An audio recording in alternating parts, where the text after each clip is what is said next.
Hey guys, welcome back to the AR YouTube channel. और Boeing 747 का एक विशाल विमान John F Kennedy International Airport से उड़ान भरा। उड़ान के करीब 12 मिनट्स बाद वो हुआ जो किसी ने अपने सपने में भी नहीं सोचा होगा। एक जोरदार धमाके के साथ सब कुछ खत्म हो गया। एक पल में सबकी उम्मीदें खत्म हो गई। इन्वेस्टिगेशन की टीम इस केस को सॉल्व करने में लग गए, पर कुछ हादसे ऐसे होते हैं जिसे सॉल्व करना नेक्स्ट टू इम्पॉसिबल हो जाता है। ये केस भी कुछ ऐसा ही था। क्या थी पूरी कहानी? कैसे इस इम्पॉसिबल केस को सॉल्व किया गया? जानेंगे पूरी कहानी आज के इस वीडियो में। 17 जुलाई 1996 Trans World Airline flight 800 John F Kennedy International Airport से लेनार्डो दा विंची एयरपोर्ट के लिए उड़ान भरने वाला था। शाम के करीब 6 बजे एक एक करके सभी पैसेंजर्स प्लेन में सवार होने लगे। तभी सिक्योरिटी को एक प्रॉब्लम हो गई। TWA का एक यात्री मिसिंग था, जबकि उसका लगेज अब भी प्लेन के अंदर मौजूद था। ऐसे केस में प्लेन को उड़ाने की इजाजत नहीं दी जाती, क्योंकि हो सकता है उस बैग में कुछ ऐसी चीजें हो जिससे प्लेन के लिए खतरा साबित हो जाए। लेकिन करीब 1 घंटे की जांच के बाद ये पता चला कि वो पैसेंजर और उसका लगेज प्लेन में दाखिल हो चुके हैं। पैसेंजर्स के लगेज लोडिंग के वक्त थोड़ा मिसमैच हो चुका था। फाइनली 1 घंटे के बाद करीब 8:19 में ये प्लेन उड़ान भरा। प्लेन में सब कुछ ठीक चल रहा था। टेक ऑफ के बाद समुद्र के रास्ते से होते हुए ये प्लेन रोम की ओर रवाना हो गया। प्लेन में 212 पैसेंजर्स के साथ साथ 18 क्रू मेंबर्स भी मौजूद थे। ATC ने कहा कि आप 15,000 फीट की एल्टीट्यूड में जाइए। पायलट और ATC की ये आखिरी बातचीत थी। इसके बाद दोनों का ही संपर्क टूट गया, हमेशा हमेशा के लिए। उड़ान के महज 12 मिनट्स बाद प्लेन रडार से गायब हो चुका था। ATC बार बार TWA से कांटेक्ट करने की कोशिश कर रहे थे, पर अफसोस पायलट ने कोई भी जवाब नहीं दिया। ATC की हर कोशिश नाकाम साबित हुई। अब उन्हें भी समझ में आ चुका था कि कुछ तो गड़बड़ है। तभी ATC को एक रेडियो कॉल आया। ये कॉल ईस्टविंड एयरलाइन बोइंग 737 की थी, जो कि उसी एयरपोर्ट पर लैंड करने वाले थे जहां से 12 मिनट्स पहले TWA उड़ान भरा था। उन्होंने कहा कि अभी अभी हमने TWA को देखा। प्लेन में एक धमाका हुआ है। प्लेन के कई टुकड़े हो चुके हैं। जल्दी से जल्दी रेस्क्यू टीम को तैयार कीजिए। अब ATC का शक यकीन में बदल गया। प्लेन के लास्ट लोकेशन में हेलीकॉप्टर्स को भेजा गया। रात काफी हो चुकी थी, पर फिर भी इस रात के अंधेरे में भी समुद्र में कई किलोमीटर दूर तक प्लेन के बिखरे मलबे को देखा जा सकता था। कई जगह तो समुद्र के पानी में भी आग की लपटें निकल रही थी। ये मंजर बहुत ही दर्दनाक था। हेलीकॉप्टर्स कई घंटों तक समुद्र का चक्कर लगाते रहे, इस उम्मीद से कि कोई तो जिंदा बचा होगा। पर अफसोस, जिस तरह से प्लेन के स्ट्रॉन्ग मेटल बॉडी के टुकड़े टुकड़े हो गए, उसे देखकर लगता ही नहीं था कि कोई जिंदा बचा होगा। प्लेन के टूटे टुकड़े, पानी में तैरते हुए यात्रियों का सामान, आग की वो लपटें, ये सब सिर्फ हेलीकॉप्टर का पायलट ही नहीं देख रहा था, बल्कि पूरी दुनिया देख रही थी। और वो लोग भी जिनके माँ बाप, भाई बहन, बेटा प्लेन में सफर कर रहे थे। सब कुछ न्यूज चैनल में लाइव चलाया जा रहा था। वो मंजर कैसा होगा, इसका जवाब शायद इस वीडियो में शब्दों के जरिए बयान नहीं किया जा सकता। बस इतना समझ लीजिए कि खुद मर जाना आसान होता है, पर किसी अपने को मरता हुआ देखना दुनिया का सबसे दर्दनाक पल होता है। समय के साथ साथ रात भी गुजरती गई, पर रेस्क्यू टीम के हाथ कुछ नहीं लगा। सभी लोगों की मौत हो चुकी थी। 230 लोगों के घरों में मातम छा चुका था। अगली सुबह 5 बजे प्लेन के सारे डेब्रीज और डेड बॉडीज को समुद्र से निकाला जाने लगा। मेडिकल की एक टीम डेड बॉडीज का DNA टेस्ट करके उनके घर वालों को सौंप रहे थे। वहीं सारी दुनिया के सवालों के जवाब खोजने के लिए इन्वेस्टिगेशन की टीम भी लग गई। वहीं दूसरी ओर FBI भी इस केस की छानबीन कर रहे थे। दोस्तों, एक बॉम्ब की वजह से प्लेन के इतने टुकड़े हो जाए, क्या ऐसा पॉसिबल है या नहीं? इसका जवाब पाने के लिए मैं आपको डालो एयरलाइन की केस स्टडी को याद दिलाना चाहूंगा। इस प्लेन में एक बॉम्ब ब्लास्ट हुआ था, जिसकी वजह से प्लेन में एक बड़ा सा होल बन गया। पायलट ने प्लेन को सही सलामत एयरपोर्ट पर लैंड करा दिया। इस घटना में सभी लोगों की जान भी बच गई, सिवाय एक के जिसने बॉम्ब लगाया था। अलोहा एयरलाइन को भला कौन भुला सकता है, जिसका छत ही उखड़ के अलग हो गया था, पर फिर भी इस प्लेन को सही सलामत लैंड करा दिया गया। ये सारी घटनाएं हमें बताती है कि प्लेन का स्ट्रक्चर अगर डैमेज भी हो जाए तब भी प्लेन को इमरजेंसी लैंडिंग कराया जा सकता है, बशर्ते कि सारे कंट्रोल सरफेस सही से काम करे। इन्वेस्टिगेशन की टीम को लग रहा था कि प्लेन में बॉम्ब इंस्टॉल किया गया होगा, पर क्या एक बॉम्ब प्लेन के इतने टुकड़े कर सकता है या नहीं? तो फिर क्या वजह थी कि TWA 16,000 फीट के एल्टीट्यूड में हवा में ही इतने टुकड़ों में बिखर गया? यहाँ पर एक पॉसिबिलिटी हो सकती थी, भले ही एक कमजोर बॉम्ब प्लेन के टुकड़े टुकड़े ना कर सके, और वैसे भी एयरपोर्ट के सिक्योरिटी से बचाते हुए एक बड़े से भारी भरकम बॉम्ब को प्लेन में नहीं ले जाया जा सकता था। लेकिन अगर एक छोटे से कमजोर बॉम्ब को विंग्स में भरे लाखों लीटर फ्यूल के सामने ब्लास्ट करा दिया जाए तो ये छोटा सा बॉम्ब किसी मिसाइल की तरह प्लेन के टुकड़े टुकड़े कर सकता है। इट मीन्स अगर प्लेन में बॉम्ब था तो कहीं ना कहीं उसे विंग्स के साइड में ही इंस्टॉल किया गया होगा, और संभावना तो इसकी भी थी कि जिसने भी बॉम्ब इंस्टॉल किया होगा उसने विंग्स के ठीक साइड वाले सीट्स को बुक किया होगा। इन बातों के पीछे की सच्चाई पता लगाने के लिए FBI अपने काम पर लग गए। घटना के 7 दिन बाद FBI ने इन 7 दिनों में चप्पा चप्पा छान मारा। सिक्योरिटी कैमरा, सारे पैसेंजर्स के क्रिमिनल रिकॉर्ड्स, सारे लगेज की डिटेल्स निकाला गया, पर फिर भी कुछ भी हाथ नहीं लगा। प्लेन में ऐसा कोई भी शख्स मौजूद नहीं था जो किसी क्रिमिनल एक्टिविटी से ताल्लुक रखता हो। इसीलिए अब उन्होंने डैमेज पार्ट्स को माइक्रोस्कोपिक लेवल पर जांच करने के लिए भेज दिया, ताकि ये पता चल सके कि ये डैमेज आखिर कैसे हुआ, किसी तरह के बॉम्ब से, या फिर यहाँ पर कहानी ही कुछ और है। उधर इन्वेस्टिगेशन की टीम भी अपने काम में लगे हुए थे। लगातार 7 दिनों तक समुद्र में गोता लगाते लगाते वो भी थक चुके थे, क्योंकि 7 दिन गुजर जाने के बाद भी कोई भी सुराग नहीं मिला। रोज की तरह प्लेन के मलबे को ढूंढा जा रहा था, तभी एक चमकता हुआ लाल रंग का बॉक्स दिखाई दिया। ये था प्लेन का कॉकपिट वॉइस रिकॉर्डर। उसी के आसपास और भी छानबीन करने के बाद फ्लाइट डाटा रिकॉर्डर को भी रिकवर कर लिया गया। घटना के करीब 7 दिन बाद पहली बार एक उम्मीद की किरण नजर आई। हालांकि फ्लाइट डाटा रिकॉर्डर थोड़ा डैमेज हो चुका था। दोनों बॉक्स को तुरंत ही सील करके डिकोड करने के लिए भेज दिया गया। अब तक प्लेन के काफी सारे मलबे को इकट्ठा कर लिया गया था। धीरे धीरे इन पार्ट्स की पहचान करके इसे कंबाइंड किया जाने लगा, ताकि ये पता चल सके कि धमाके की शुरुआत कहां से हुई थी। पर इस प्रोसेस में भी महीनों का वक्त लगने वाला था। उधर FBI ये पता लगा रहे थे कि क्या ग्राउंड से किसी ने प्लेन पर अटैक तो नहीं किया। दोस्तों, इतिहास में ऐसी भी घटनाएं हो चुकी है जब सरफेस टू एयर मिसाइल का यूज करके प्लेन को उड़ा दिया गया। लेकिन FBI की छानबीन के बाद ये पता चला कि समुद्र के जिस हिस्से में प्लेन फ्लाई कर रहा था वहां पर सरफेस टू एयर मिसाइल का यूज करके अटैक करना पॉसिबल नहीं था। इट मींस अगर प्लेन में मिसाइल अटैक हुआ होगा तो अटैक करने वाला समुद्र से ही कहीं से अटैक किया होगा। FBI ने हर उस शिप की जांच करना शुरू कर दिया जो 17 जुलाई को उस एरिया से गुजरा था। लेकिन यहाँ पर भी उन्हें निराशा ही हाथ लगी। शिप्स तो बहुत सारे गुजरे थे, लेकिन कोई भी ऐसा शिप नहीं गुजरा जो किसी मिसाइल को लॉन्च करने की काबिलियत रखता हो। कुछ दिनों बाद कॉकपिट वॉइस रिकॉर्डर और फ्लाइट डाटा रिकॉर्डर का रिजल्ट भी सामने आ गया।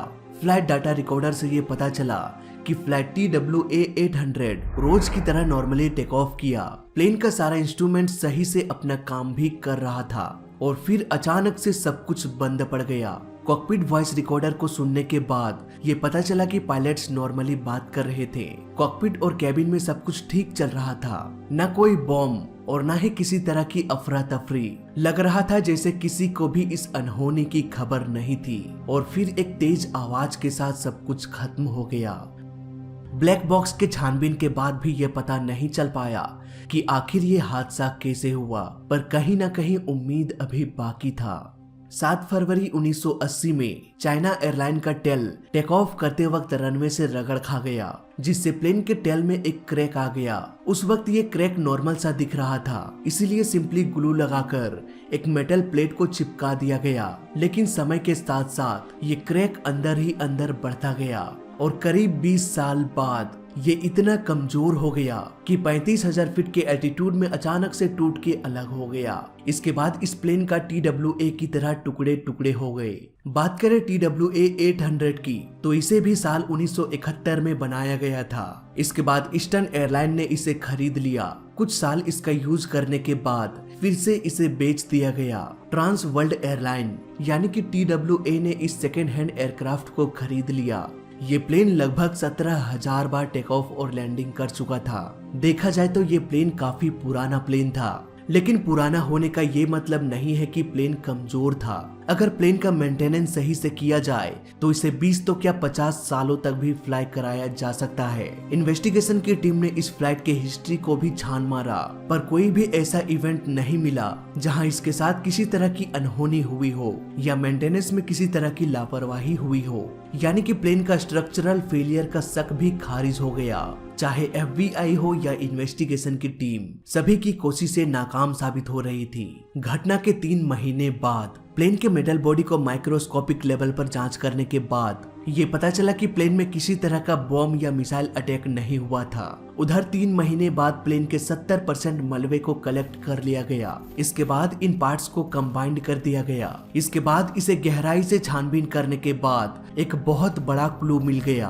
प्लेन के जिस हिस्से में धमाका हुआ वो कॉकपिट के ठीक पीछे यानी कि विंग्स के पास था, जहां लाखों गिलन फ्यूल भरा होता है। प्लेन में अगर कोई एक्सप्लोसिव नहीं था तो जाहिर सी बात है प्लेन में धमाका सिर्फ प्लेन के टैंक में भरा ईंधन ही कर सकता था। TWA का फ्यूल टैंक भी कुछ इसी और इशारा करने लगा। दोस्तों, प्लेन के दोनों साइड के विंग्स में फ्यूल टैंक होता है। इसके साथ साथ सेंटर में भी एक फ्यूल टैंक होता है। जब सेंटर टैंक की जांच किया गया तब यहाँ पर लगे ढेर सारे मेटल के प्लेट्स में एक ही तरह का बेंड दिखाई दिया। ऐसा लग रहा था जैसे सब कुछ एक सीक्वेंस में हुआ हो। फॉर एग्जाम्पल, हम कुछ प्लेट्स को खड़ा करते हैं एक लाइन में। अगर प्लेट 1 के पास धमाका होता है तो वो पहला प्लेट दूसरे को, दूसरा तीसरे को और तीसरा चौथे पर जाकर गिरेगा। इसी तरह से ये सीक्वेंस आगे चलता रहेगा। इस प्रोसेस में एक पर्टिकुलर जगह पर ही ये डैमेज हो सकता है। ठीक ऐसा ही डैमेज देखने को मिला TWA के सेंटर टैंक में। अब यहाँ से ये कहानी एक नया मोड़ ले लेती है। अब क्योंकि महीनों के छानबीन के बाद भी ये पता चला कि धमाके की शुरुआत सेंटर टैंक से हुई थी, पर इसमें किसी भी तरह का एक्सप्लोसिव मटेरियल नहीं था। यानी कि कहीं न कहीं किसी वजह से प्लेन के सेंटर टैंक में आग लगी होगी और फ्यूल का प्रेशर इतना अधिक होगा कि ये प्लेन के टुकड़े टुकड़े भी कर दे। पर सवाल अब भी यही था कि अगर प्लेन के टैंक में आग लगी तो कैसे लगी। इन्वेस्टिगेशन की टीम ने बोइंग 737 के सेंटर टैंक का जुगाड़ किया। इसके बाद इसमें फ्यूल भर के आग लगा दिया गया, लेकिन आग लगने के बाद भी ये धमाका उतना तेज नहीं था कि प्लेन के टुकड़े टुकड़े कर दे। अब इसके टेम्परेचर को थोड़ा बढ़ाकर आग लगाया गया। इस बार आग की लपटें तेज हो गई। इसी तरह टैंक में भरे फ्यूल के टेम्परेचर को बढ़ाकर ढेर सारे एक्सपेरिमेंट्स किया गया। जैसे जैसे टेम्परेचर बढ़ रहा था वैसे वैसे ये नॉर्मल आग धमाके में बदल रही थी। इट मींस TWA 800 के सेंटर टैंक में किसी वजह से आग लग गई होगी और उस वक्त फ्यूल का टेम्परेचर काफी अधिक होगा, इतना अधिक कि प्लेन के टुकड़े टुकड़े भी कर दे। अब यहाँ पर 2 सवाल और आके खड़ा हो गया। आग लगी तो कैसे लगी और टैंक में फ्यूल का टेम्परेचर बढ़ा तो कैसे बढ़ा।